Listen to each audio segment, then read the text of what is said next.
Am I in fear? நீ பயப்படுறியா இல்லையான்னு நான் எப்படிப்பா சொல்ல முடியும்?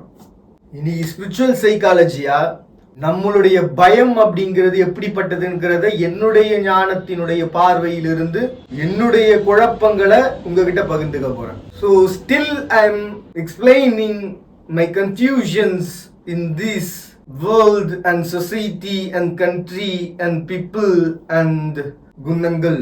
What is fear? Gunangal. What is fear? Knowledge. What is fear? Truth. What is fear? Aram. What is fear? Dharmam. What is meaning these things? Today we are going to see about these things. Our humans fear. And இது எல்லாத்துக்கும் மேல ஒண்ணுக்குது எழுச்சி அப்படின்னு சொல்லி. இந்த எழுச்சி எதற்குள்ள இருக்கு அப்படின்னா ஞானம் கொள்கிற முழுமையில் ஒரு எழுச்சி பிறக்கும். இன்னைக்கு நம்ம முதல்ல சைக்காலஜிக்கெல்லாம் முதல்ல போயிருவோமே.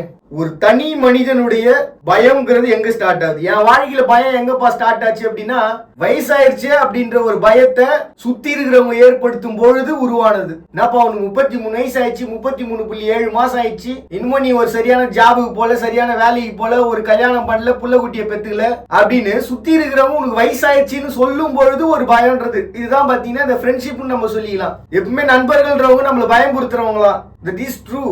ஆனா நாம என்ன பண்ணுவோம், அது பயம் இல்ல, அது ஒரு சந்தோஷம், சிரிப்புன்னு சொல்லிட்டு விட்டு போயிருவோம். என்னப்பா இது குழப்புற மாதிரி, இது ஒரு சைக்காலஜி பர்சன் பேசுற மாதிரி பேசுப்பா அப்படின்னு சொன்னா நானா இருந்தா சைக்காலஜி பர்சனா பேசலாம். நீயும் உள்ள இருந்து சைக்காலஜியா பேசுனா உன் சைக்காலஜிக்கு பேச முடியுமா, இல்ல என் சைக்காலஜி தான் பேச முடியுமா? எங்க சைக்காலஜிக்கும் சேர்த்து பேசுறா அப்படின்னு சொன்னீங்கன்னா நீனா எனக்கு பணம் தெரியா இல்ல வாழ்க்கை குத்துருக்கிறியா? எங்க இருக்குது இதுல ஆரம்? எங்க இருக்கு இதுல தர்மம்? எங்க இருக்கு இதுல உண்மை? எங்க இருக்கு இதுல உங்களோட எழுச்சி? இப்ப நான் பேசின இந்த திங்ஸ் இருக்குல்ல, எங்களுக்கும் சேர்த்து பேசுடா அப்படின்னு சொன்னதா இருக்கட்டும், சைக்காலஜி அப்படிங்கறது நீ குழப்பி பேசுறடா அப்படின்றதா இருக்கட்டும், இது உண்மையாவே நான் யாருக்கு சொன்னதுன்னு நினைக்கிறீங்க? குத்தமுள்ள நெஞ்சு குறுகுறுக்குன்னு வாங்க பாருங்க, அவங்களுக்கு சொன்னது இதான் சைக்காலஜி. That is psychology. உண்மையாவே பாதிப்பு இருக்கிறவன் அந்த பாதிப்பு என்னங்கறத உணர்ந்தானா வருத்தப்படுவான். இது உலகத்தினுடைய ஒரு நியதி தானே. இப்ப நம்ம சைக்காலஜிக்கலா சொன்ன இந்த விஷயங்களை எக்ஸ்பிளைன் பண்ணிட்டாலே உங்களுக்கு புரிஞ்சிடும் என்ன அர்த்தம் அப்படின்ட்டு. முதல்ல நான் எக்ஸ்பிளைன் பண்ண போறது எழுச்சி. சைக்காலஜிக்கலா எழுச்சி என்னன்னு சொல்லிட்டேன்னா அதுக்குள்ள இது எல்லாமே இருக்கும். சரி, ஒரு தனி மனுஷன் தன்னுடைய வாழ்க்கையில ஒரு எழுச்சியை கொள்றானா, என்னுடைய வாழ்க்கையில மத்தவங்க சொல்ற இந்த வயசாயிடுச்சுன்ற கான்செப்டை தாண்டி என்னுடைய இலக்குன்ற ஒரு எண்ணத்துக்குள்ள என்னுடைய எழுச்சிங்கிறத எழுதுற பட்சத்துல என்னுடைய வாழ்க்கைங்கிற ஒரு மகிழ்வுன்றது எனக்கு கிடைச்சிடும். அதுக்காக நான் தினமும் உழைப்பேன். தினமும் என்னுடைய முயற்சியும் என்னுடைய ஞானத்தையும் கொண்டு என்னுடைய வாழ்க்கையை எனக்கு ஏத்த மாதிரி நான் வடிவமைச்சுப்பேன். சரிதானே? ஒவ்வொரு மனுஷனுடைய எழுச்சியும் அவனுடைய ஞானம் கொண்டு என்னுடைய திறமை இதுவென்று அதற்கான களம் அமைகிற பட்சத்தில் என் வாழ்வு தொடங்கும், அதுவரை என் முயற்சி நிற்கும் என்கிற ஒரு இடத்தில் நின்று ஒரு தனி மனிதனுடைய எழுச்சிங்கிறது தொடங்குது. இப்போ ஒரு குடும்பத்துடைய எழுச்சிங்கிறது எங்க தொடங்குது அப்படின்னா 4 பேர் சேர்ந்து கேள்வி கேட்காத இடத்துல இருந்து குடும்பத்தினுடைய எழுச்சி தொடங்குது. நம்மள சுத்தி இருக்கக்கூடிய சொசைட்டில இருக்கிற எவனா ஒருத்தன் குடும்பத்தை பத்தி எதனா ஒரு கேள்வியை கேட்டான்னு கும்பலா சேர்ந்து போய் அப்படின்னு சண்டை போடுவோம் போனாங்க அப்படின்றதுலயா ஒரு குடும்பத்தினுடைய எழுச்சி தொடங்குது. என் குடும்பத்தோட பிள்ளைகளை பத்தி, என்னுடைய அடுத்த வம்சத்தை பத்தி ஒருத்தன் கேள்வி கேட்க கூடாது. என் பிள்ளைங்களோட வாழ்க்கை அந்த மாதிரி, நான் பெத்து வளர்த்தது என் பிள்ளைங்க ஞானம் கொண்டு வாழ்ந்துட்டு இருக்கு. ஒருத்தனோட கையை ஏந்தி நிக்காம ஒருத்தங்கிட்டையும் போயிட்டு எனக்கு ஒரு வாழ்க்கையை நீ கொடுத்தே ஆகணும், பிச்சை குடியா அப்படின்னு சொல்லிட்டு பிச்சைய கேட்காம ஒரு வாழ்க்கையை என் பிள்ளைங்க வாழுது அப்படின்றதுலதான் ஒரு பெத்தவங்களோட சந்தோஷம். அந்த பெத்தவங்களோட சந்தோஷத்துலதான் ஒரு குடும்பத்தினுடைய ராஜ்யம்ன்றது அமைது. அதனாலதான் பாத்தீங்கன்னா எவனும் no one can ask me the questions அப்படின்ற ஒரு எண்ணத்துக்குள்ள family is there means definitely the family got the எழுச்சி. ஒரு குடும்பத்தோட எழுச்சிங்கிறது அவ்வளவுதானங்க. ஒருத்தனை எங்களை கேள்வி கேட்க முடியாது. நாங்க வாழுற வாழ்க்கையை பார்த்து அத்தவங்க கத்துப்பானே தவிர்த்து அத்தவன்ட்டு இருந்து நாங்க கத்துக்க வேண்டிய அவசியம் கிடையாதுப்பா அப்படின்னு ஒரு குடும்பம் வாழ்ச்சின்னா அதுதான் ஒரு குடும்பத்தோட எழுச்சி. அதை தொடர்ந்து பாத்தீங்கன்னா சமூகம்ன்ற ஒரு இடத்துக்குள்ள வரும்பொழுது அந்த சமூகத்துல ஒரு பர்சனுடைய வளர்ச்சி. இதுக்கு முன்னாடி நம்ம பேசணும் ஞாபகம் இருக்குதுங்களா? What persons surrounding me I know, so just get out here. யாரெல்லாம் இங்க இருக்கணும், யாரெல்லாம் இங்க இருக்க கூடாதுன்றது என்னுடைய முயற்சியில, என்னுடைய உழைப்புல இந்த உலகத்துல பிசினஸ்ன்றத ஒண்ணு உருவாக்கி எனக்குன்னு ஒரு ராஜ்யத்தை அமைச்சுக்கிட்டு நானா வாழ்ந்துட்டு இருக்கேன். இங்க யார் யார் இருக்கணும் யார் யார் இருக்க கூடாதுன்றத நான் முடிவு பண்ணணும். ஒரு நாட்டினுடைய தலைமை கூட அதை முடிவு பண்றதுக்கு தகுதி இல்லை.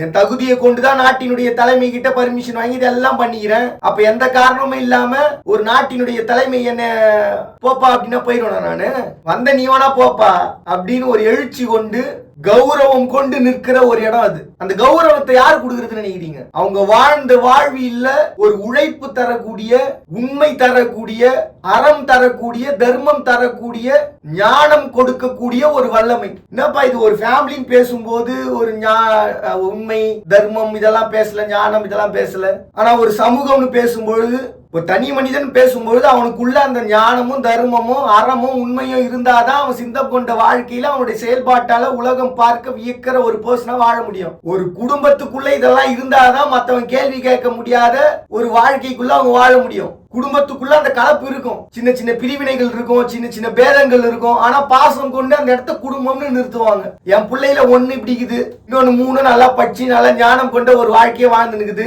என்ன பண்றது, கட்சியா போந்தது ஏத்துதானே அவனும், வேற வழி இல்லையே அப்படின்ற ஒரு கட்டத்துக்குள்ள சரி போனா போதுன்னு ஏத்துக்கணும் உட்காந்து நிக்கிறேன் என் வாழ்க்கைய அப்படின்னு சொல்லி பாசம் கொண்டு என் புள்ள உங்ககிட்ட வந்து கேட்டான் 10 பைசா இல்ல அப்புறம் என்ன போய எங்கேயாவது கடன் வாங்கிட்டான்னு ஏதாவது ஒரு நியூஸ் வருதா? இல்ல போ. எங்கேயாவது சண்டை போட்டானா? யாரையாவது அஸ்டானா? இல்ல. எங்கேயாவது போலீஸ் கேஸ் எதனா வாங்கி இருக்கிறானா? இல்ல கிளம்பு.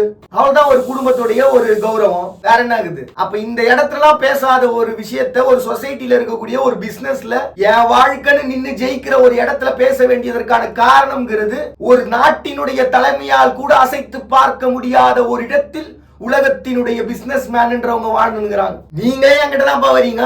5 வருஷத்துக்கு ஒரு தடவை ஆட்சி அமைக்கிறோம். If you want something, yes I want to some freedoms in your happiness. நீனா எனக்கு ஃப்ரீடம் கொடுக்கறது, நான் வேணா உனக்கு கொடுக்குறேன் ஃப்ரீடம் அப்படின்ற ஒரு மனசு இருக்கும். அது காலத்திற்கேற்ப எடுக்கிற பிச்சை. உண்மை இல்லம்பீங்களா நீங்க?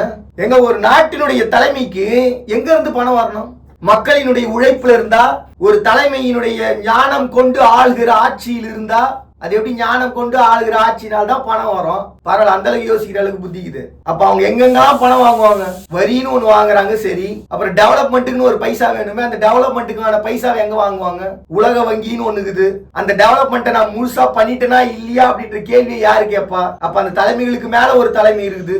இப்ப இந்த தலைமைகளுக்கு மேல ஒரு தலைமை இருக்குன்னு சொன்ன பாருங்க, அந்த இடத்துல தான் பிழையே. தலைமைகள் அவ்வளவுதான், அவங்களும் ஒரு நாட்டினுடைய தலைமைகள், அவங்களும் கேள்வி கேட்பாங்க. இதுதான் பிசினஸ் மேன்ஸும். நாங்களும் தலைமைகள் தான், நீங்களும் தலைமைகள் தான். உங்க வேலையை நீங்க ஒழுங்கா பாத்தீங்கன்னா நாங்க கேள்வி கேட்க மாட்டோம். எங்க வேலையை நான் ஒழுங்கா பார்த்தா நீங்க கேள்வி கேட்க மாட்டீங்க. அதையும் மீறி ஒரு கேள்வின்ற எழுதுற பட்சத்துல அந்த இடத்துல தான் ஃபியர் அப்படின்ற ஒரு கான்செப்ட் உருவாகுறாங்க. What is fear? செய்யாத ஒரு வேலைக்கு செஞ்சதா ஒரு சம்பளம், செய்ய போற வேலைக்கு செஞ்சிருவான்ற நம்பிக்கைக்கு ஒரு சம்பளம். இதுக்குதான் இந்த நாட்டுல லஞ்சம்ங்கிற பேரு. இது ஒரு மாதிரி பிசினஸ் ஆரம்பிச்சதுக்கு அப்புறம் லஞ்சம் சொல்லிட்டு வழக்கமா இவன் வந்து ஒரு பெரிய பிரீஃப் எக்ஸ்பிளனேஷன் கொடுக்குறானே. அப்ப இந்த குழப்பத்துக்குள்ளதான் ஏதோ மேட்டர் இருக்குது அப்படின்னு உணர தெரிஞ்சிட்டா நான் போடுற வீடியோக்கான கான்செப்ட் என்னன்றது உங்களுக்கு புரிஞ்சிடும். ஏன்னா இப்ப நான் போடுற வீடியோட கான்செப்ட் என்னங்கிறது நான் தான் புரிய வச்சேன், அவங்க வேற யாரும் புரிய வைக்க முடியாது. இப்போ ஒரு பிசினஸ் மேன் இருக்கிறாங்க, தர்மம் சார்ந்து, அறம் சார்ந்து, உண்மை சார்ந்து ஒரு வாழ்வியல். தர்மம்னா என்னப்பா ஏற்கனவே நம்ம பார்த்திருப்போம். கொடுக்குற ஒரு வாழ்க்கைய அடுத்த சிறக்கணும்ன்ற பார்த்த பார்வையில உணர்ந்து சொல்ற ஒரு இடம். அது சும்மா ஒண்ணு வாழ முடியாது. அதனாலதான் உடலோட சொர்க்கம் போனாரு தர்மராஜா அப்படின்னுவாங்க. உடலோட சொர்க்கம் போனாரா உடலோட பறந்து போனாரா அப்படின்ற கேள்வி எல்லாம் வந்து ஸ்பிரிச்சுவலா நான் வரும்போது சொல்றேன் என்ன கான்செப்ட். இப்ப டச் மட்டும் எடுத்துக்கிறேன். இப்ப இந்த அறம் என்கிற உண்மை என்கிற ஒரு இடத்துக்குள்ள, உண்மைனா உங்களுக்கு தெரியும் எவ்வளவு நான் அமௌண்ட் பொருள் ப்ராடக்ட்ஸ் வாங்கினேன், எவ்வளவு ப்ராடக்ட்ஸ் வந்து நான் திருப்பி கொடுக்குறேன், எவ்வளவு அமௌண்ட் எனக்கு இதுல வரி கிடைக்குது, எவ்வளவு அமௌண்ட்டுக்கு இதுல எனக்கு ஒரு வாழ்க்கை கிடைக்குது, எனக்கு எவ்வளவு வந்து போக வர்றது கணக்கு வழக்கு இதெல்லாம் கிடைக்குது. இதெல்லாம் வந்து கிளியரா ப்ராப்பரா வச்சிருந்தா லஞ்ச ஒழிப்பு துறையோ இல்ல மத்த எந்த ஒரு டிபார்ட்மெண்ட்டோ எந்த வித கேள்வியும் எழுப்ப முடியாது. இல்லப்பா நான் ட்ரஸ்ட்னு ஒண்ணு வச்சுக்கிறேன், அந்த ட்ரஸ்ட் மூலமா நான் போட்டி எல்லாத்தையும் சொல்லிக்கிறேன். அறம் வாழுகிற இடம் இங்கதான். எந்த வித கேள்வியும் கேட்காம ஒரு நாட்டினுடைய தலைமை கூட உள்ள நுழைய முடியாம ஒரு இடத்தில் ஆள்கிறது என்றால் அந்த இடம் அறம். அது எப்படி ஒரு ட்ரஸ்ட் ஒரு அறம் ஆகும், அறம் சார்ந்த ஒரு வாழ்வியல் ஆகும். இந்த உலகமே ஒரு ஆளுமை கொண்டு இயக்கம் கொண்டு வாழ்பவர்கள் மீது ஒரு பார்வை கொண்டு இருக்கையில் இயக்கமற்று செயலற்று போனது என்று உலகத்தின் மானுடத்தால் ஒதுக்கப்பட்ட ஒரு சிலரை தன்னுடைய வாழ்வினுடைய ஓர் அங்கம் என்று எடுத்து அதனுள் என் வாழ்வு என்று கொண்டு வாழுகிற ஒரு அறம் மனிதத்தின் உச்சம். இவங்கதான் பாத்தீங்கன்னா சமூக ஆர்வலர்கள் அப்படின்னு சொல்லுவாங்க. இப்ப ஆன்மீகவாதிகளும் அதுல இருக்கிறாங்க. இப்ப அவங்களுடைய அறம் என்ன சொல்லி தருது அப்படின்னா ஃப்ரீடம், எனக்கு ஃபுல் ஃப்ரீடம் அப்படின்றது வாழற வாழ்க்கையில அவங்க வாழ மாட்டாங்க. நாங்க எப்படி வேணா வாழ்வோம் அப்படின்ற ஒரு வாழ்க்கையில அவங்க இருக்க மாட்டாங்க. அவங்களுடைய தனிப்பட்ட வாழ்க்கைன்றது எப்பவுமே தனிப்பட்ட வாழ்க்கை தான். அதுல எந்த மாற்று கருத்தும் கிடையாது. இன்னும் சில பேர்லாம் என் தனிப்பட்ட வாழ்க்கையே அறம் சார்ந்த ஒரு வாழ்க்கை தான், நான் முழுக்க முழுக்க அதுக்காகவே அர்ப்பணிச்சு வாழ்றேன்னு சொல்லிட்டு வாழ்ந்துட்டு போயிடுவாங்க. உதாரணம் சொல்லியிருந்தா நீங்க என்ன ஆகுது, ஒரு உதாரணத்தை மட்டும் பிடிச்சி தொங்கின்னு இருக்கதா இருக்கு. அதான் நான் உதாரணமே சொல்றது கிடையாது. அப்போ ஒரு அறம் சார்ந்த ஒரு வாழ்வியல்ன்றது என்ன இடத்துல நிக்குது அப்படின்னா, அறம் எங்க இருக்குன்னா அர்ப்பணிப்புன்ற ஒரு இடத்துக்குள்ள இருக்கு. இது போல் இப்படி ஒன்று, இவைகள் போல் இவங்களை போல இந்த உலகத்துல வேறொருத்தருடைய பார்வையில பிழையென மற்றவங்க சொல்ற அந்த இடத்துல அவங்க இருக்கக்கூடாது. டவுன் சிண்ட்ரோமால பாதிக்கப்பட்ட ஒரு குழந்தை இருக்குப்பா, அறம் கொண்டு பார்க்கும் பொழுது உலகத்தினுடைய கடவுளினுடைய பிள்ளைகள், அதீதமான அறிவாற்றல் கொண்ட ஸ்பெஷல் சைல்ட்ஸ் சொல்லக்கூடியவங்க. அறம் கொண்டு வாழறவங்களுக்கு அது புரியும். ஸ்பெஷலி சைல்ட்ஸ் அப்படின்னாலே அதீதமான அறிவாற்றல் கொண்டவங்க தான் அர்த்தம். மற்றவங்களுடைய பார்வைக்கு வேணா அவங்களுடைய புலன்கள்ல ஏற்படக்கூடிய நம்மள மாதிரி இல்லையங்கிற ஒரு எண்ணத்துல வேணா ஒரு பிரிவினை இருக்கும். ஆனா அறம் கொண்டு வாழறவங்க அந்த மாதிரி ஒரு எண்ணத்துக்குள்ள போகாம அதீதமான ஒரு அறிவாற்றல் கொண்ட ஒரு பிள்ளைங்க அப்படின்ற எண்ணத்துக்குள்ளேயே தான் நிப்பாங்களே தவிர்த்து அவங்களுடைய உடலினுடைய அங்கங்களையோ அவங்களுடைய செயல்பாட்டுகளையோ பிழை என கருதாத ஒரு எண்ணத்துக்குள்ளேயே வாழ்ந்துட்டு இருப்பாங்க. இப்படிதான் உலகத்துல இருக்கக்கூடிய மத்த எல்லா விதமான அமைப்புகளும். அப்ப அந்த அறம்ன்ற கான்செப்ட் இப்ப அது புரியுதா உங்களுக்கு? அறமே டெபினிஷன் தான், அதுக்கு ஒரு டெபினிஷன் கொடுறான்ற அளவுக்கு ஆயிப்போச்சு நம்ம நாடு. எதுக்கு முக்கியத்துவம் கொடுக்கணுமோ அதுக்கு முக்கியத்துவம் கொடுக்கணும்பா. ஷார்ட்டா சொல்லணும்னா எங்களுடைய முக்கியத்துவம் இதுக்காக, என் வாழ்க்கையில நான் இதைதான் முக்கியத்துவம் நினைக்கிறேன், ஆனா இதுக்காக நான் அறம் சார்ந்து ஒரு வாழ்வியல வாழ்ந்துக்கிறேன். சமூக ஆர்வலர்கள் கத்துத்தர ஒரு இடம் எங்கன்னு பாருங்க. முக்கியத்துவம் எதுக்கு கொடுக்கணுமோ அதுக்கு முக்கியத்துவம் கொடுத்து வாழா அப்படின்னு சொல்லிட்டு, நீங்க எதுக்கு முக்கியத்துவம் கொடுக்கணுமோ அதுக்கு முக்கியத்துவம் கொடுத்து வாழுங்க அப்படின்னு. அது அப்பெல்லாம் என்ன அர்த்தம் நினைச்சு பாருங்க. ஒவ்வொரு இடத்துலயும் ஒவ்வொரு தலைமையிலையும் ஒவ்வொரு இயக்கத்திலையும் ஒவ்வொரு இடத்துலயும் ஒவ்வொரு தன்மை கொண்டவங்க வாழ்ந்துட்டு இருக்கும் போது அது அதுக்கு முக்கியத்துவம் கொடுத்து வாழுங்கயா. அதை விட்டுட்டு வேற எதையோ ஒண்ணு எடுத்து இது என் வாழ்க்கையினுடைய முக்கியமான கேள்வி கேட்டு உட்கார்ந்து இருந்தீங்கன்னா அப்புறம் எப்படி பதில் கிடைக்கும்? எப்படி உங்க வாழ்க்கை வந்து பீஸ்ஃபுல்லா இருக்கும்? நீங்க தேடுற வாழ்க்கையில முக்கியத்துவம் எதுன்னு தேடினா அதுல ஒரு நியாயம் இருக்கும். சம்பந்தமே இல்லாத ஏதோ ஒண்ணுல முக்கியத்துவம் எது நம்ம கேட்டுனே வாழ்ந்துருந்தா நம்ம வாழ்க்கையில எப்படி ஒரு சந்தோஷம் கிடைக்கும்? அப்ப அந்த சம்பந்தமே இல்லாத ஒரு இடத்துக்குள்ள வரக்கூடிய ஒரு எழுச்சி தான் பயம்ங்கிற ஒரு இடத்துக்குள்ள வருது. இப்ப நான் எழுச்சியை வந்து பயம் சொன்ன பாருங்க, அந்த பயம் புறுத்துறது வேற, அதுக்கு பேரு வந்து அதர்மம்னு சொல்லுவாங்க.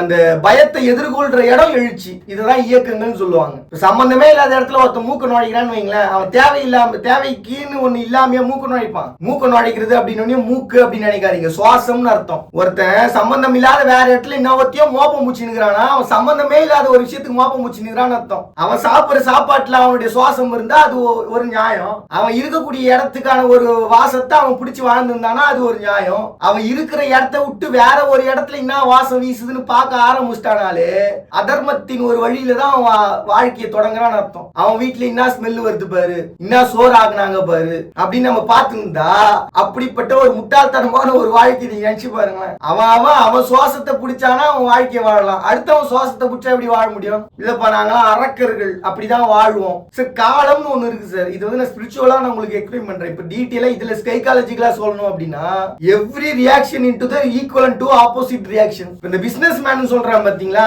அந்த பர்சன்ஸ் எல்லாமே இந்த அறத்தையும் உள்ள வச்சுதான் வாழ்ந்துட்டு இருப்பாங்க. அதனாலதான் பாத்தீங்கன்னா அவங்க ஏதோ தப்பு பண்ற மாதிரி இது, ஆனா தப்பு பண்ணாம தெரிய மாட்டேப்பா அப்படின்ற ஒரு கேள்வி நமக்குள்ள எழுந்துனே இருக்கும். இதை நான் பிசினஸ் மேன் போடுற ஒரு ஜாரான்னு கூட நினைச்சீங்களேன். இப்படி வாழ்ந்துன்னு இருக்கிற ஒரு சமூகம்ன்றது ஒரு இடத்துக்குள்ள, இந்த சமூகத்துல ஒரு இடத்துல நிக்கிறவங்களுடைய வாழ்வியல்ன்றது இப்படிப்பட்டதா இருக்குது. அப்ப வரவு செலவுன்ற ஒரு கணக்குக்குள்ள அதற்குள்ள அறம் தர்மம் உண்மை எழுச்சி என்கிற, ஏன்னா என்னுடைய ப்ராடக்ட்ஸ்னால இப்படி ஒரு எழுச்சி நான் கொடுக்க போறேன், இதுக்கு பேர் விளம்பரம். அதனால ஒரு விளைவுன்றது நடக்குதே அப்படின்ற ஒரு எண்ணத்துக்குள்ள அவங்க வராங்க.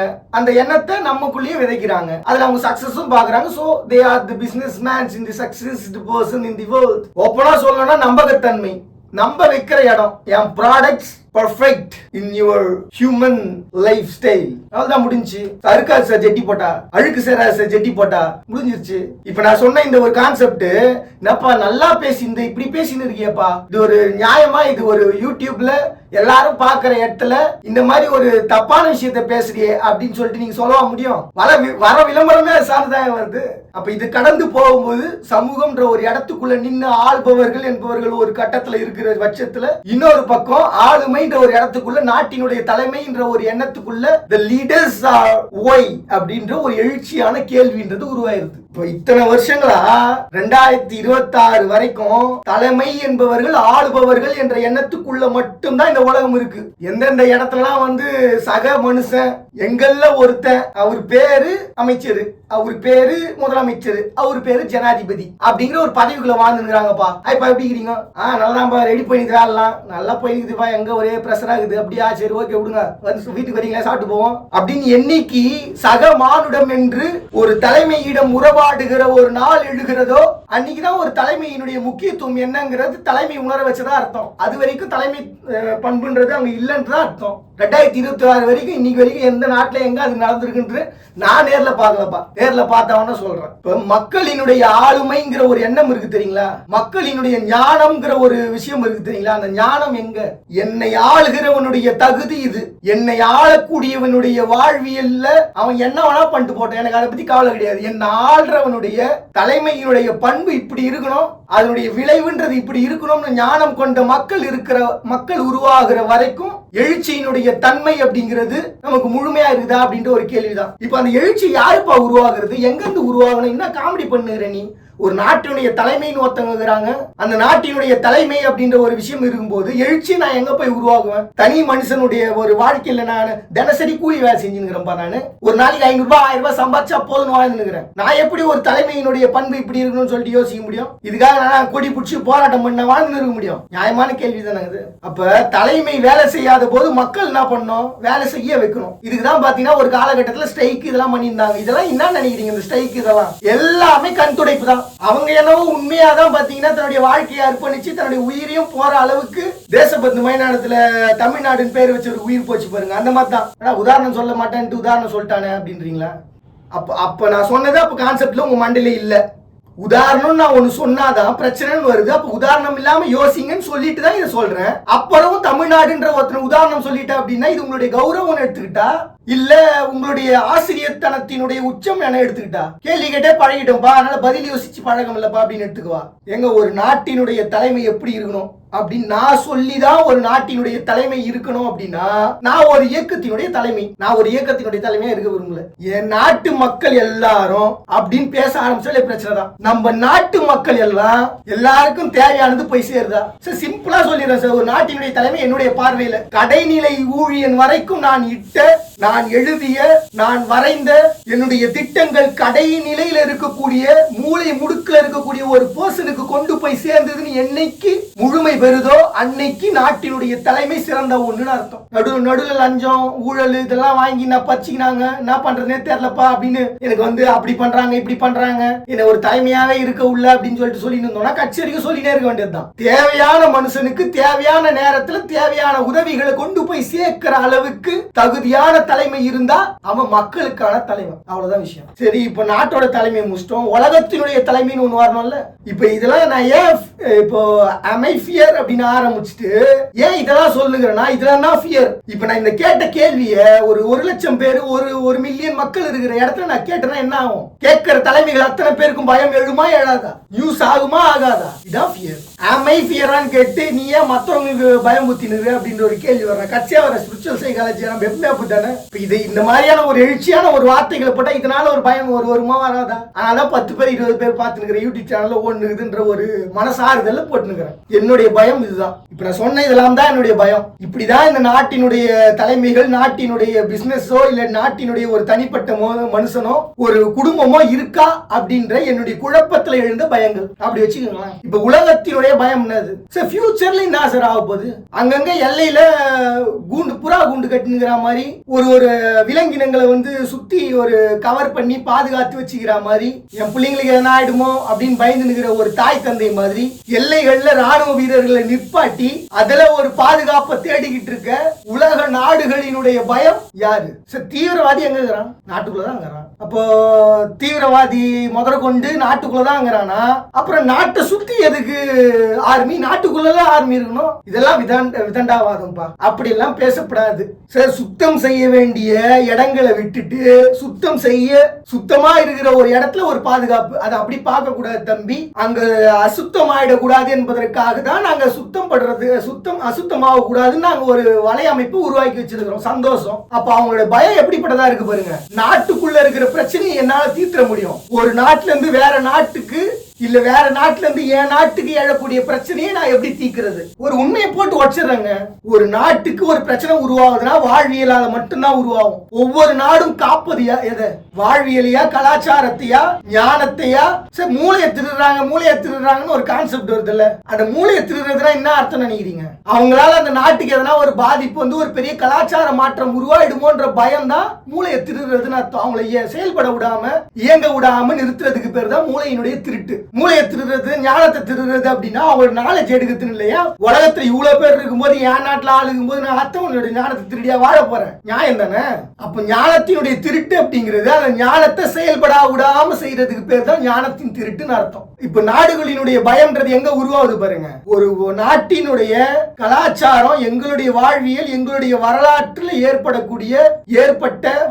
ஏற்பட்ட ஒட்டுமொத்த தன்மைகளும் இன்னைக்கு இப்ப இருக்கக்கூடிய மனுஷனுக்குள்ள இருக்கா அப்படின்றதே நான் வந்து கேள்வியா இருக்குது, பிரச்சனையா இருக்குது. அதுவே எங்களுக்கு பயமா இருக்குது. இதுல புதுசா ஒரு நாட்டுல இருந்து வேற ஒரு நாட்டுக்கு வேற ஒருத்தன் வரான் அப்படின்னும் போது அவனால ஒரு பெரிய மாற்றம் ஏற்பட்டா என்ன ஆகுறது? அப்ப உண்மையாவே ஒரு நாட்டுடைய பிரச்சனை என்னன்னு பாருங்க. தீவிரவாத இயக்கங்கள் கிடையாது, கலாச்சாரத்துல ஏற்படக்கூடிய சீர்கேடுகள் தான். உலக நாடுகளினுடைய பிரச்சனையே இவ்வளவுதான். எங்க நாடு மாறிடுமோ, மாறிடுமோ அப்படிங்கிற பயத்திலேயே தான் வாழ்ந்துனுங்கிறான் சார். அவனுடைய பலம் என்னங்கிறத அவன் உணர்ந்தானா எப்படி சார் கலாச்சாரம் மாறும்? என் முப்பாட்டன் கும்பிட்ட சாமியுடைய சக்தி இது, என் அப்பன் கும்பிட்ட, என் ஆட்டா கும்பிட்ட சாமியுடைய சக்தி இது அப்படின்னு முழுசா புரிஞ்சு ஒருத்தவன்ட்ட நீ வேற ஒரு சாமியுடைய சக்தி இதுன்னு சொன்னா அவன் ஏத்துப்பானா? என் முன்னாடி கொஞ்சம் காட்டு உன்னுடைய சக்தி. ஆஹா, இது அதை விட பயங்கரமா இருக்குதுப்பா சக்தி. இந்த சக்தியை நான் வந்து இதுக்கு முன்னாடி நான் பார்த்ததே கிடையாதுப்பா அப்படின்னு பிரமிச்சு போலாமே தவிர்த்து ஏத்துக்கோ போறான் இல்லங்க. எனக்குன்னு ஒரு வாழ்வியல் இருக்கு, அந்த சக்தியை நான் உணர்ந்ததுனால எனக்கு ஒண்ணு இருக்கு. நீங்க ஒரு சக்தி என்னன்றதை வகைப்படுத்தி காட்ட முடியும், முழுமையா அந்த தன்மை என்னங்கிறது உணர்த்தியா காட்ட முடியும். இன கடவுளா உணர்த்தி காட்டுறதுக்கு இல்ல, உலகத்தை தலை சிறந்த ஒரு ஆசிரியரா சொல்ற வார்த்தைகளின் அதிர்வுகளால உங்களுடைய வாழ்க்கையை உணர்த்தி காட்டுறதுக்கு. ஒரு வார்த்தையால ஒரு பர்சனுடைய, நம்ம ஏற்கனவே பேசின அதே கான்செப்ட் தான், ஒரு வார்த்தையால ஒருத்தனுடைய வாழ்க்கையே மாற்ற முடியும்னா அவன் வந்து PhD பட்டமோ இல்ல மத்த எந்த பட்டங்களோ வாங்கி இருக்க வேண்டிய அவசியம் கிடையாது. அந்த வார்த்தையால ஒருத்தன் வாழ்க்கை மாறுதுன்னா அவன் தான் ஒரு சமூகத்துக்கான, இல்ல அவன் யாருடைய வாழ்க்கையை மாத்துறானோ அவங்களுக்கான டீச்சரு. இதெல்லாம் நான் சொல்லி தான் உங்களுக்கு தெரியுன்ற அவசியம் இல்லை, ஆல்ரெடி இருக்குதுப்பா, புதுசா சொல்லு. நான் புதுசா தான் எல்லாரும் பாத்துக்கிற மாதிரி. சரி விடுங்க, இது என்னோட ஆணவத்தினுடைய ஒரு இடம் வைங்களேன். இப்ப இந்த மாதிரியான ஒரு ஆணவத்துலதான் எதுவும் இங்க புதுசா இல்லையே அப்படின்னு ஒரு திறமைய ஒரு நாட்டினுடைய தலைமை ஒதுக்குற பட்சத்துல, அதன் தன்மை யாதென்று உணராமல் ஒதுக்குகிற பட்சத்துல அந்த நாட்டினுடைய தலைமை சீர்கேட ஆரம்பிக்குதுன்னு அர்த்தம். இங்க பல நாடுகள்ல இருக்கக்கூடிய பிரச்சனை என்னன்னா, ஒரு நாட்டுல இருக்கக்கூடிய ஒரு திறமையான ஒரு பர்சனுடைய ஒரு வாழ்வியல, அவனுடைய தன்மை என்னங்கிறத முழுமையா உணர தெரியாததாலதான் இன்னைக்கு இருக்கக்கூடிய அத்தனை இளைஞர்களினுடைய வாழ்க்கை முழுமையா சிறக்காம இருக்கு. நேத்து தானே தம்பி சொன்னேன், எல்லாருக்கும் எல்லா நாட்டு தலைமையில எல்லா இளைஞர்களுக்கும் வந்து கவர்மெண்ட் வந்து அதுக்கான வழிமுறைகளை வச்சிருக்காங்க, மானியம் கொடுக்குறாங்க, அதை கொடுக்குறாங்க, இதை கொடுக்குறாங்க. நீ என்னடானா இளைஞர்களுடைய வாழ்க்கையை தன்மையை முழுமையா புரிஞ்சு அவங்களுக்கான வாழ்க்கையை கொடுக்கலன்னா என்ன பார்த்தோம் சார்? காலம்னு ஒண்ணு இருக்கு தெரியுங்களா? இடம் பொருள் ஏவல் அறிந்து செயல்படுதல் ஒண்ணு இருக்கும் தெரியுங்களா? ஒரு தகுதியான ஒரு பர்சன், தகுதியான ஒருத்தன் நான் உருவாக்குன இந்த விதிகளை மீறி உடனடி தேவைன்னு ஒரு இடத்துல இருக்கு அப்படின்னா, அந்த உடனடி தேவையை தீர்த்து வைக்கிற ஒரு திறனை உலகத்திற்கு காட்டுகிற ஒரு இடத்தில் ஒரு தலைமை இருக்க வேண்டும்ங்கிற ஒரு அவசியம், ஒரு ஞானம் வேணாமா தலைமைக்கு? இந்த ஒரு ஞானம் இருந்தா போதுங்க, கடைநிலை ஊழியன் வரைக்கும் தான் செய்ய வேண்டிய மதிப்புகளை கொண்டு போய் சேர்த்துடலாம். நான் சொல்றது உங்களுக்கு புரியுதுங்களா? எல்லா விதமான சட்ட திட்டங்களும் இருக்கும், இருக்கட்டும். என்னுடைய ஸ்பெஷல் கோட்டால நான் உன்னை வந்து டிராவலுக்கு அனுப்பி வைக்கிறேன். யார மதிப்பு, அடுத்தவனுடைய மதிப்பை உணர தெரியாத ஒருத்தவங்க, ஒரு சமூகத்தினுடைய வாழ்வியலின் மதிப்பை முழுமையாக உணர தெரியாத ஒருத்தவங்க இடக்கூடிய ஒரு வாழ்க்கைங்கிறது சமூகத்தினுடைய காலத்தை தாழ்த்துகிற சூழ்ச்சிகள்ல ஒண்ணு. 10 நாள்ல பிறக்க வேண்டிய 10 மாசத்துல பிறக்க வேண்டிய குழந்தை 2 வருஷம் கழிச்சு பிறக்கும். அவ்வளவுதான் வித்தியாசம். பரவாயில்ல சார் 2 வருஷம் கழிச்சு பிறந்துக்கிட்டோம் அப்படின்ட்டு. அது சாதாரண விஷயத்துக்கு. இன்னும் நம்ம ஸ்பிரிச்சுவலா வரேன், அது சிறக்காதுன்ட்டு போயிடுவாங்க சிம்பிளா. ஏன்னா சைக்காலஜி அப்படிங்கறதே பாத்தீங்கன்னா எக்ஸ்பிரி டேட்னு சொல்லிட்டு ஒண்ணு இவங்களா போட்டுக்கிறது. ஆனா அந்த எக்ஸ்பிரி டேட்டுக்குள்ள அது நடக்காது. நம்பிக்கை தரக்கூடிய வார்த்தை தானே சைக்காலஜி. அதனால இந்த இடத்துல அப்படிதான் இருக்கும் சார். அது முழுசா நடக்குமாலாம் எனக்கு தெரியாது sir. But I will give the expiry date sir. So எனக்கு ஓகே சார் அப்படின்ட்டு இவன் பாட்டு கிளம்பி போடுவான். இப்போ இந்த ஒட்டுமொத்த சைக்காலஜிலியோட ஃபியர்ன்றது எங்க வந்து நிக்குது பாருங்க. வாழ்க்கையினுடைய ஃபியர் அப்படிங்கிறது கத்தி கடப்பாறையோட அத்தவன் நெஞ்சில வச்சு இறக்குவேன், குடும்பத்தோட வீட்டை பிடிச்சி நான் தரத்தான ஈத்து வந்து வெளில போடுவேன், இல்ல உன்னை காக்க வேண்டிய காவலை வச்சே உன்னை தூக்குவேன் அப்படின்னு நீங்க சொல்ற இடத்துலயோ இல்ல அதற்கான பயம் அதற்கான சிந்தனை இருக்கிற இடத்துலயே தான் பயம் உருவாகும். இப்ப அவங்க சொல்லிட்டா ஒரு பயம் வரும். இன்னொன்னு ஒருவேளை அதெல்லாம் பண்ணிடுவாங்களோ அப்படின்ற கற்பனையில பயம் வரும். இப்ப கற்பனையில பயம் வந்தா அது தனி மனுஷனுடைய அந்த சமூகத்தினுடைய அர்த்தமற்ற பயம். சொல்லி பயம் எழுப்புனாங்க அப்படின்னா அது அந்த தலைமையினுடைய பயம். ஆக மொத்தம் பயம் யாருது? தலைமையினுடைய பயம் தான். யாருமே வந்து ஒருத்தனை வந்து கொல்லு அப்படின்னு சொல்ற மாட்டாங்க சார். சீக்கிரமா ஒருத்தரை வந்து கொலை பண்ணுங்க, அவன் நமக்கு தேவையில்லை, அவனை தூக்கி போடுங்க அப்படின்னு வாய் வார்த்தைக்கு சொல்லிக்கலாம். ஒரு 4 பேரை நிக்க வச்சு சொல்ல சொல்லுங்க பார்ப்போம். அவன் எனக்கு வேணாம், அவனை இப்பவே குத்தி போடு அப்படின்னு நீ சொல்ல சொல்லுங்க பார்ப்போம். பாசிபிளே கிடையாது. உள்ளுக்குள்ள அவ்வளவு பயம் இருக்கும் சார். வில்லன் சொல்றவங்களுக்கு அரக்கன் அரக்கின்னு சொல்ற அத்தனை பேருக்கும் உள்ளுக்குள்ள அவ்வளவு பயம் இருக்கும். 4 பேர் சேர்ந்தாதான் 4 பேர் போய் கரெக்டா பண்ணிடுவானா, பண்ணாதான் நமக்கு நிம்மதி, பண்ணலனா அவ்வளவுதான். அப்ப உண்மையாவே பயம் எங்க எழுது அப்படின்னா இத்தனை வருஷமா உங்களை ஒரு எண்ணத்துக்குள்ள வச்சிருக்காங்களே, இதெல்லாம் பண்ணுவாங்க, இப்படிலாம் பேசினா இப்படிலாம் செய்வாங்கன்ற ஒரு பயத்துக்குள்ளேயே வச்சிருக்காங்க பாத்தீங்களா. அந்த பயம் தான் நம்மளுடைய எழுச்சியை எழ விடாம, நம்ம ஞானத்தை முழுமையை கொள்ள விடாம, செயல்பாடு கொள்ளாம இருக்கிற ஒரு இடம் சார். கற்பனையில என்ன சார் பயம் வேண்டி கிடக்குது சார்? மனசால கூட தைரியமா வாழ முடியாதவங்க சிந்தை விட்டு ஒழியட்டுங்கிற இந்த உலகத்துல மனசுக்குள்ள ஒரு தைரியம் வேணும்ல. செயல்பாடுல இல்லாம போட்டோம், இல்ல அடுத்தவன் மிரட்டும் போது பயப்பட்டோம், இதெல்லாம் அடுத்தது. மனசுக்குள்ள ஒரு தைரியம் வேணுமா வேணாமா? ஐயோ அவன் அதை சொல்லிட்டான் இதை சொல்லிட்டான், அதனால நான் வந்து என்ன பண்ண போறேன்னா இப்போ அவன் சொன்ன அந்த வார்த்தைக்காக நான் இப்படி பண்ணிக்க போறேன். அவன் சொன்ன வார்த்தைக்காக நீ அப்படி பண்ணலாமா? அவன் சொன்ன வார்த்தையில பயந்து இப்படி பண்ணுங்கிற வித்தியாசம் இருக்குதுல. எங்க நம்மளுடைய கள்ளத்தனம் வெளில தெரிஞ்சிட போதோ, இல்ல நம்மளுடைய தேவையில்லாத விஷயங்கள்லாம் வெளி உலகத்துக்கு தெரிஞ்சிட போதோன்ற பயத்துல நீயா பண்ணிக்கிற ஒரு முடிவுக்கு பேரு உன்னுடைய கோழத்தனம். நீயா பண்ண ஒரு முடிவுக்கு வேற ஒருத்தனுக்கு கொடுக்கிற பேரு அரக்கன் அரக்கி. நியாயமா இது? இவ்வளவுதான் விஷயமே. அப்ப சைக்காலஜிக்கலா பார்க்கும்போது இந்த கண்ணை பார்த்து இப்படியே நீ பார்த்தனா நீ பயந்துருடா. பார்த்தனா சார் யாரா இருந்தாலும் உத்து பார்த்தா நேத்து இவர் உத்து பாக்குறாருன்னு பார்க்கதான் சார் செய்வாங்க. இவர் ஏன்ப்பா நம்மளை உத்து பார்த்துனுங்கிறாரு? என்ன பார்க்க சொன்னா அவரா வந்து பார்த்துட்டு போற வரைக்கும் மேல பார்த்துன்னு இருப்பன்ற மாதிரி கான்செப்ட் தான் இருக்கு. உத்து பார்த்துனுங்கிறாங்க அப்படின்னா எதுக்கு உத்து பாக்குறாங்கன்னு தெரியல, அப்படி குழப்பம் மேலதான் செய்யும். ஆனா அந்த குழப்பத்துக்குள்ள பயம் இருக்குன்னு நினைக்கிறீங்க.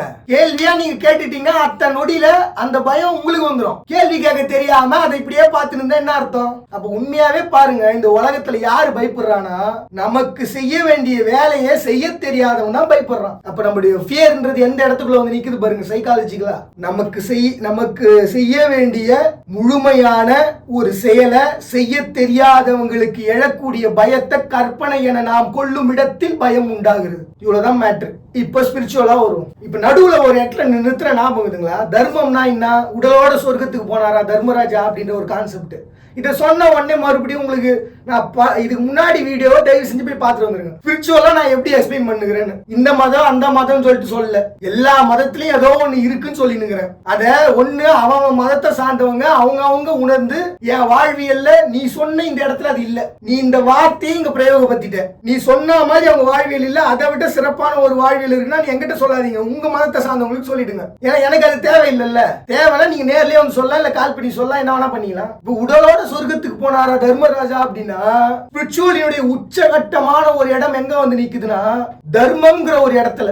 வரவன் பூரா சூழ்ச்சி கொண்டு வரானா, இல்லாட்டி அவனுடைய சிந்தனைன்றது நம்ம கிட்ட இருந்து அபேஸ் பண்ணி போறதுக்கு வருதா, இல்ல நம்மளுடைய தன்மைக்கு ஏற்ப நமக்கு காலில் ஊந்து ஆசீர்வாதம் வாங்கிக்கின்னு நல்லா வாழணும்ன்ற ஒரு எண்ணத்துக்குள்ள வருதா, சிம்பிளா சொன்னா கெட்டு போகணுன்ற எண்ணத்துல வருதா, நல்லா வாழணுன்ற எண்ணத்துல வருதா, அதெல்லாம் தெரியாது அவங்களுக்கு. தர்மம்ங்கிறது கொடுக்கணுமா எடுத்துக்கோ அப்படின்னு அவங்க சொல்றதுக்கு முன்னாடி அவங்க எடுத்துன்னு போயிடுவாங்க. இதான் தர்மம். இப்படி நம்ம உடல்ல இருக்கக்கூடிய உணர்வுகள் முதற்கொண்டு, நம் சிந்தனை முதற்கொண்டு, நம் வாழ்வியல் முதற்கொண்டு, நம்முடைய பாஸ்ட், பிரசன்ட், ஃபியூச்சர் முதற்கொண்டு இறைவன் நம்ம கிட்ட இருந்து எடுத்தா நம்ம உடலினுடைய தன்மை எப்படி இருக்கும் நினைச்சு பாருங்க. இததான் பாத்தீங்கன்னா ஒளி வடிவமா மாறினாங்க, தீப வடிவமா மாறினாங்க, திடீர்னு காணாம போயிட்டாங்க. இது எல்லாமே இந்த இடத்துல தான் உருவாகும். ஹார்ட் பீட்டை நிறுத்துறாங்க சார், இது எல்லாமே இந்த இடத்துல தான் வரும். இதுக்கு பேர் தான் தர்மம். தர்மம்ங்கிறது கொடுக்கிறது தான். உன்னால எவ்வளவு என்கிட்ட இருந்து எடுக்க முடியுமோ எடுத்துக்கோ அப்படின்னு அவங்க சொல்ல மாட்டாங்க, அவங்களா எடுத்துன்னு போயிடுவாங்க. This is the spiritual high-end level. One person, peoples make God. One set of people, some person கடவுளா பாக்குறாங்க அப்படின்னா அது இந்த இடத்துல தான் தொடங்குது. நீங்க அவங்களை என்ன காயப்படுத்தினாலும், என்ன வருத்தப்பட வச்சாலும், எவ்வளவு கேள்விகளாலையும் தன்மைகளாலையும் அவங்க மனசை காயப்படுத்தினாலும் கண்டுக்க மாட்டாங்க. கொடுத்தது இறை, எடுக்கிறது இறை, அவ்வளவுதான். கொடுத்தது இறைவன், என் உணர்வுகளை இறைவனை எடுக்கிறான், வாழ்வனை கொடுப்பான். இந்த நம்பிக்கையும் இறைவனை கொடுத்துட்டு போயிடுவான். ஏன்னா உங்ககிட்ட எடுக்கிறேன்னா உனக்கு கொடுக்காம என்ன போயிடுவான் வாழ்க்கைய. அதுக்கெல்லாம் என்னையா கலங்கண்ண, நீ பாட்டி எத்தியா எடுத்துன்னு போ, குத்தியா குத்துட்டு போ.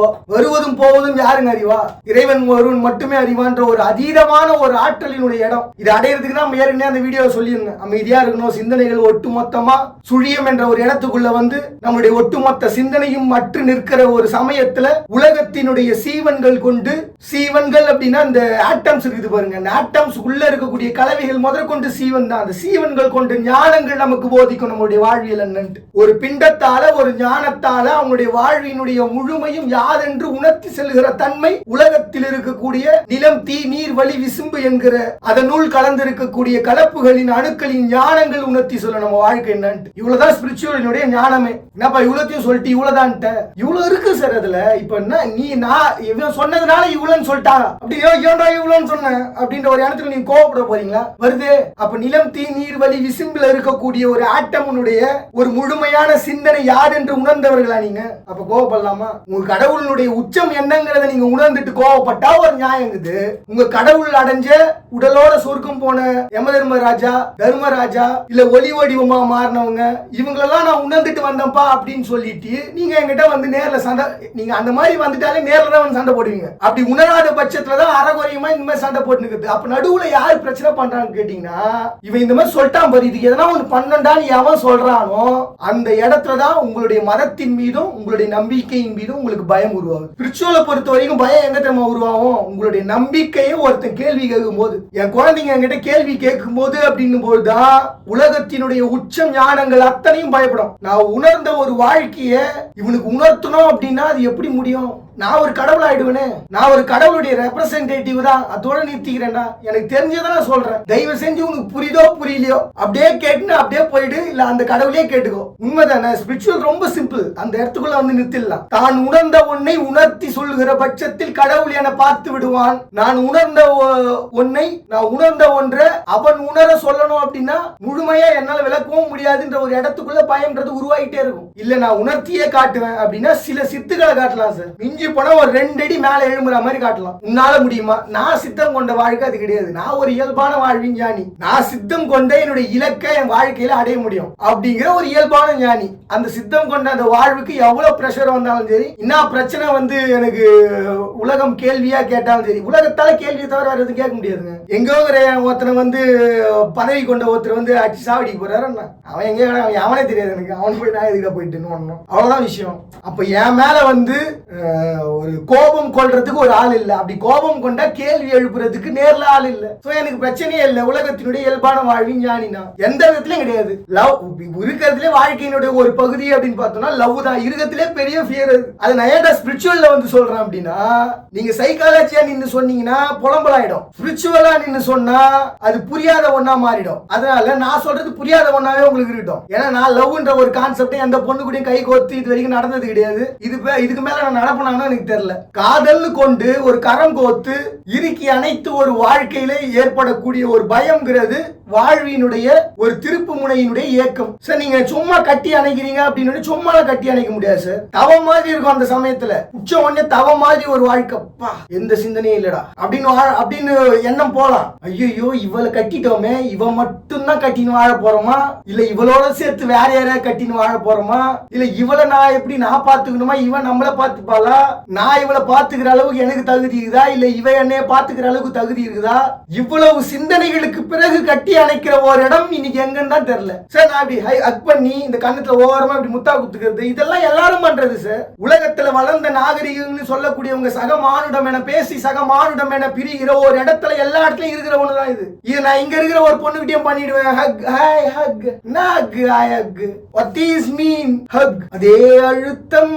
அழுத்தம் அப்படின்னு ஒண்ணு வந்து பாருங்க. என்ன அழுத்தம் நினைக்கிறீங்க? அது இதான் அந்த அழுத்தம். இறுக்கி அணைக்கிற ஒரு அணைப்பு தான் அழுத்தம். அந்த அணைப்புல அந்த இறுக்கத்துல உங்களால இறுதி வரைக்கும் 90 வயசானாலும் சேர்த்து கட்டி பிடிக்கிற அளவுக்கு ஒரு அழுத்தம் உங்க மனசுக்குள்ள இருக்குன்ற பட்சத்துல அதுதான் உலகத்தின் சிறந்த காதல் அப்படின்னு என்னுடைய பார்வையில. இல்லப்பா நாங்க சும்மா கட்டி பிடிச்சிப்போம், நாங்க எங்களோட சிந்தனைகளே வேற, நாங்க எல்லாம் பண்றதெல்லாம் யாருக்குமே புரியாது, நாங்க அப்படி போவோம் இப்படி வருவோம், அப்படி ஆடுவோம் இப்படி ஓடுவோம், எல்லாம் பண்ணுங்க ஒன்னும் அதுக்கு என்ன பண்றது. அதனால ஸ்பிரிச்சுவல் ஒரு சேஃப் ஜோனுக்கு. ஸ்பிரிச்சுவலா இருக்கும்போது அவன் பைத்தியக்கார பாடிட்டு போயிடுவீங்க, அதனால பிரச்சனை இல்லை. எனக்கு சைக்காலஜியா சொல்லும் போது நீ வாழ்ந்தியா, யாரை கட்டி பிடிச்ச, எப்ப கட்டி பிடிச்சன்ற கேள்விலாம் வரும். அதனால எனக்கு அந்த அத்துக்கே போல நான். ஏன்னா ஸ்பிரிச்சுவலா வரும்போது நான் உணர்ந்து தெரிஞ்சவன்ப்பா அப்படின்ற. போதனை கல்வின்னு ஒரு காலத்துல இருந்தது, எழுத்து முறை கல்வின்னு ஒரு காலத்துல இருந்தது, அதுக்கப்புறம் அதுக்கு முன்னாடி உணர்த்தி வாழ்கிற ஒரு வாழ்வியல்ன்றது. அந்த உணர்த்தி வாழ்ந்த ஒரு வாழ்வியல் மூலமா நான் உணர்ந்தேன்னு சொல்லிட்டு போயிடுவேன். அவ்வளவுதான். நான் ஏற்கனவே சொல்லிட்டு இந்த எந்திரதந்த மாந்திரிக மாயங்களை பத்தி எங்கிட்ட பேசாதீங்க. அது இந்த உலகத்துல ஒரு மனுஷனுடைய வாழ்வியல சிறக்க வைக்கிறதுக்காக உருவான ஒண்ணு. அதை பயம்னு நீங்க எடுத்துக்கிட்டீங்கன்னா அதை விட ஒரு சீப்பான ஒரு விஷயம் ஸ்பிரிச்சுவல்ல கிடையாது. எதுவா இருந்தாலும் என் அப்பா பார்த்துப்பான், எதுவா இருந்தாலும் என் அம்மா பார்த்துப்பான்னு சொல்லிட்டு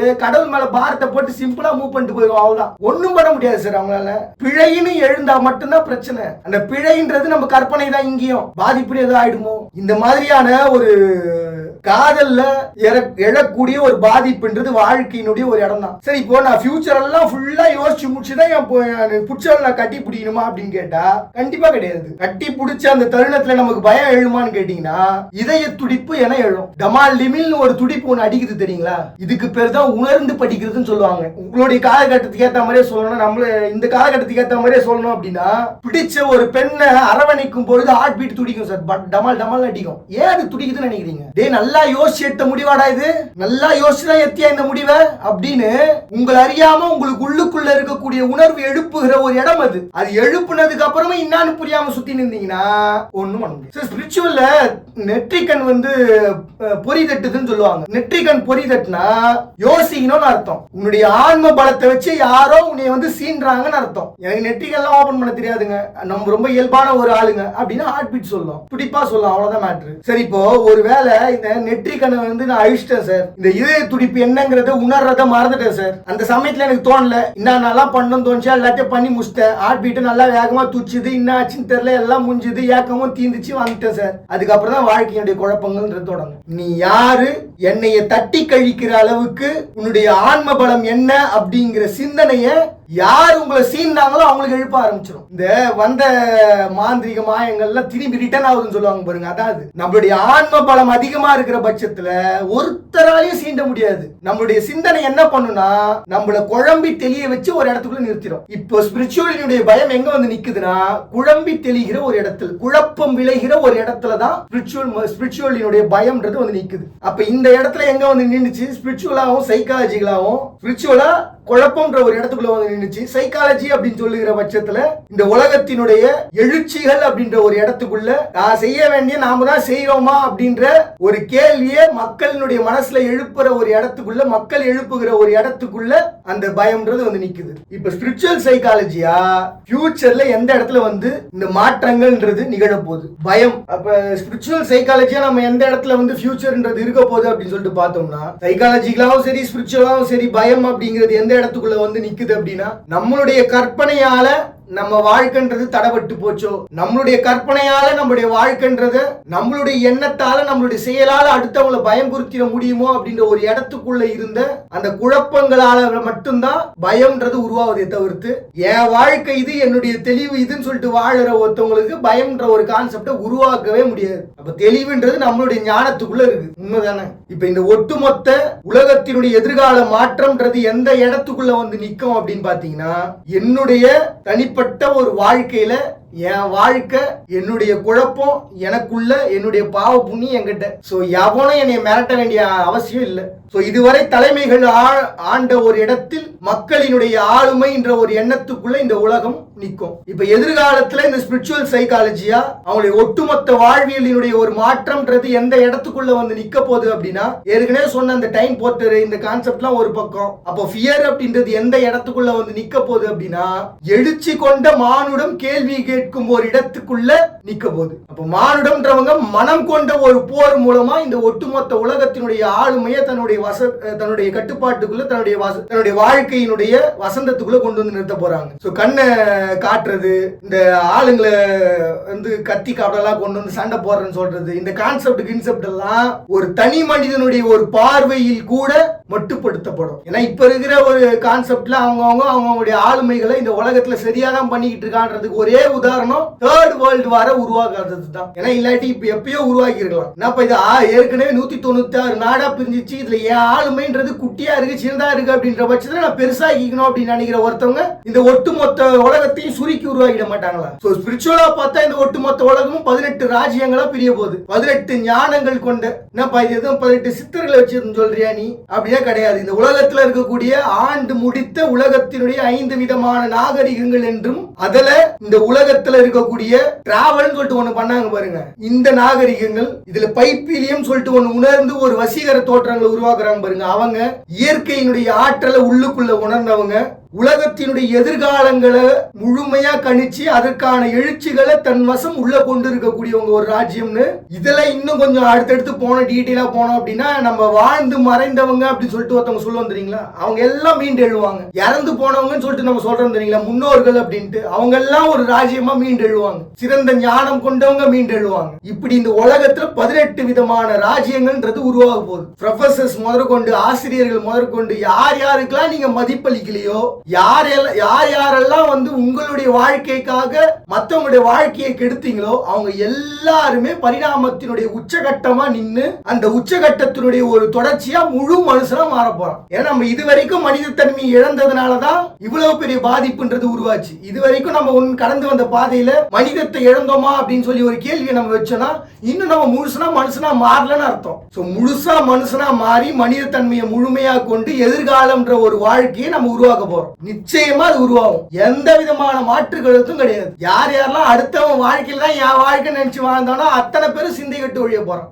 என் வாழ்க்கையில என்னுடைய ஞானத்தால என் வாழ்க்கை, அதுல மத்தவன் மேல வந்தா எனக்கு என்ன வரலனா என்னன்னு சொல்லிட்டு போகும்போது அவன் வீழ்ந்தாண்டா அப்படின்னா அது வாழ்க்கையினுடைய வளர்ச்சி. அதையும் சொல்றதுக்கு வேற எவனோ ஒருத்தன் சொன்னா பரவாயில்ல, அதையும் அவனே சொல்லிட்டு உக்காந்துருந்தானா. இவ்வளவுதான் கான்செப்ட். சோ ஃபியூச்சர்ல ஸ்பிரிச்சுவல் சைக்காலஜியா எப்படிப்பட்ட ஒரு பயம்ன்றது உருவாக போகுது அப்படின்னு பாத்தீங்கன்னா, அடுத்தவனை நம்பியே வாழ்ந்துட்டேனே, அப்ப என் வாழ்க்கை அவள்தான் சிந்தை கெட்டு போச்சு, முடிஞ்சு. ஒட்டுமொத்த பிண்டமும் உறுப்பு கெட்டு, ஊன் கெட்டு, சுவாசம் கெட்டு போகும். இவ்வளவுதான் விஷயம். உங்ககிட்ட வைக்கக்கூடிய கேள்வி என்னன்னா, என் வீடியோ பார்க்கும்போது உங்களுக்கு என்ன ஃபியர் வருது? ஏன்னா அடுத்த வீடியோல அதை உங்களுக்கு ஒரு பயத்தை நான் ஏற்படுத்துறேன் அப்படின்னா அது என்னுடைய பாதிப்பு தான், நான் விளைவிக்கக்கூடிய ஒரு பாதிப்பு. அந்த பாதிப்புன்றது உங்க கண்ணோட்டத்துல என்ன இருக்கு, அந்த கண்ணோட்டத்தை எனக்கு இடுகையா இடுங்க. ஒருவேளை அது உண்மையாவே என்னோட மனசை அஃபெக்ட் பண்ணுது அப்படின்ற பட்சத்துல நான் பார்க்கும்போது அதை நான் படிக்கிறேன் அப்படின்ற பட்சத்துல நான் உங்களுக்கு எக்ஸ்பிளைன் பண்றேன். ஒருவேளை அந்த பாதிப்புன்றது எனக்கு எழாத பட்சத்துல நான் ஒரு லைக் மட்டும் போட்டு நான் போயிடுவேன். ஓகேங்களா? மறுபடியும் எல்லாரும் இதே போல ஒரு அழகிய தருணம் சந்திக்கிறாரு. நான் உங்க பாண்டியை நீங்க பார்த்துட்டு இருக்க இந்த நிகழ்ச்சி I am not a celebrity.